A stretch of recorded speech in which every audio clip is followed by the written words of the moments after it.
Do you know that there is a hobo convention? No, I haven't heard of this. Now listen, I'm not trying to transition between like redheads and hobos, so don't try to. No. I'm not taking any of this as negative. Okay. But yeah, so actually, hold on. There is an actual flyer for this convention. It's basically in I'll tell you where it is. It's in Britt, Iowa, and it's the National Hobo Convention, and they basically have it every year. And now, wait. What like, can you define a hobo? Okay, so like in my head, I'm picturing like somebody who rides the rails that has like the stick with the handkerchief yep so over the shoulder and has everything in it. Right. Yeah. So okay, because there's a difference between a hobo, Yeah. a bum, Okay. and what's the other term? A tramp.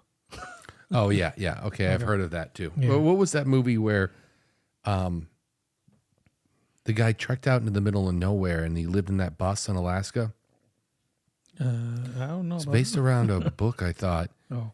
But yeah, he considered himself a tramp because he just traveled around. Yeah. And then I think at one point he met up with some other people and they gave him a ride. And they were considered super tramps because they had their own car. Oh, okay. Yeah, because from what I was reading, so hobos basically will travel around looking for work. Okay. And they're willing to work. And now this is society's definition, or this is their definition? This is the definition. Okay. So and then a bum doesn't want to work. A bum will not travel around. And does not want to work. And a tramp travels around but doesn't want to work. You know, that makes a lot more sense because I feel like probably the most I heard the word bum was like when I was a kid and I wasn't doing what I was supposed to be doing, like my chores or whatever. My mom would refer to me as a bum and tell me to do my chores, basically. Yeah.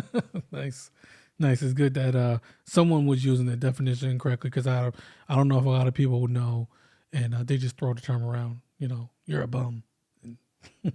Yeah, that's messed up. Yeah. Okay. So basically, so in all seriousness, like the term hobo actually goes back to like as early as close to the Civil War. Maybe around like the 1870s. I would have thought it came well. There were railroads back then, right? Yeah. And that was part of the definition was that a lot of hobos would, traditionally like have like a pole with a sack and then, look for work along like they would travel along rail lines. Right. And wait, what did they call that? They called that like train jumping or something. Yeah. Because they weren't, the train conductors weren't very fond of hobos. They knew they would be like jumping on the train, trying to hitch a ride. Huh. So yeah, because it's just you're basically stealing. Yeah. I mean, they sell seats. Yeah. Yeah. Exactly. Yeah. Yeah. So you just, jumping on a train, getting a ride for free to wherever the train's going or wherever you think you can find some work. Yeah. Which is not terrible. That you're actually looking for work. It's just you're not like trying to root down somewhere. You're just going from place to place. So the same thing with the in the Hobo Festival, they do have like a king and a queen hobo. Really? Yeah. That must just be a festival thing. Yeah. Maybe my problem is I don't think I've ever been to a festival then. I've just been to conventions. Yeah. No, you know what? No, I believe we went to, when I was a little kid, we went to like a Renaissance fair. Would that be considered like a festival? Possibly. I mean, I remember I think we ate like turkey legs and like drank water and we watched like a blacksmith like pound the crap out of some metal or something. And Well, I think usually I would think of like a convention as like where they may have like a presentation, you know, Yeah. and it's kind of, you know, multi-day type of thing. Yeah, all the ones I've been to were for work. I don't know why I can't talk right now. They were for work, and it was always like you'd listen to some speakers, and you'd go to booths and talk to people about new technology and things like that. Okay. But a festival, though, I guess one of the defining definitions is that you need a king and a queen. Possibly. Maybe. Yeah. Redhead Festival and Hobo Festival. Yeah. So yeah, and what's funny about this one is that they're actual like, I mean, I don't know if you would expect to see like hobos these days, but in the stuff that I was reading, they said that like, you know, actual hobos will show up to this convention.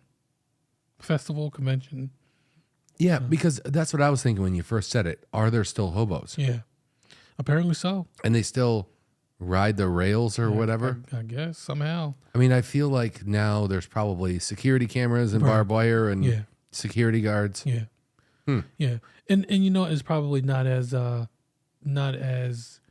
defined as it was before. Like, I'm sure people may just carry around like a backpack or something, you know. You don't actually need the stick with a handkerchief? Yeah. They're a little What was in there? Was it food or was it clothes? It was clothes. You know. You don't think it was food? No, I don't think it was food. I think it was like some clothes. I mean, maybe like, you know, some crackers. So you're making this up is what you're doing. Yeah, okay. I don't know what was in there. I mean, I would hope it's some clothes because, you know, like as much as you're traveling, you know, who knows, you're going to need to change your clothes somehow. So, but I'm sure they're pretty resourceful. So they may have had a little hodgepodge of all that stuff. So some clothes, maybe like, you know, some small snack that wouldn't expire, wrapped up in fresh clothes. I'm trying to look it up because now I'm kind of interested. Yeah. What would you call it? I called it a sack, but Google doesn't like that. Yeah. Maybe just a bag? Yeah. Wait, it's saying that there's evidently a modern bag called a hobo that is like a designer handbag.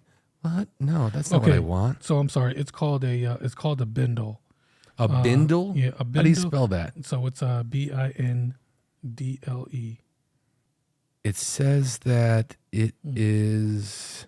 Is it a blanket? It's used as a blanket, yes. And then it's basically just for carrying all of their goods. See, I was hoping it would be something more interesting than that. I guess. I didn't know it was called a bindle though. Yeah. That's interesting. So at this convention, are there people walking around with bindles? Well, you're modern. You're modern. What's a modern bindle? Well, you know, is it like a backpacker's backpack? No, with like all the straps and everything. It's still, but like I think that before it would have been like a branch, you know, but it's like a polished stick, you know. Oh, now okay, so there still is the stick with a bindle, but you're saying that now it's some type of artificial stick, some plastic or well, something that's a little bit more legit, something more.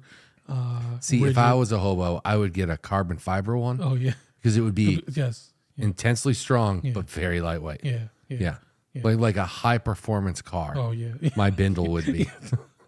Could you also use that as a weapon if you needed to? Yeah. See what I'm saying? Carbon fiber. Okay.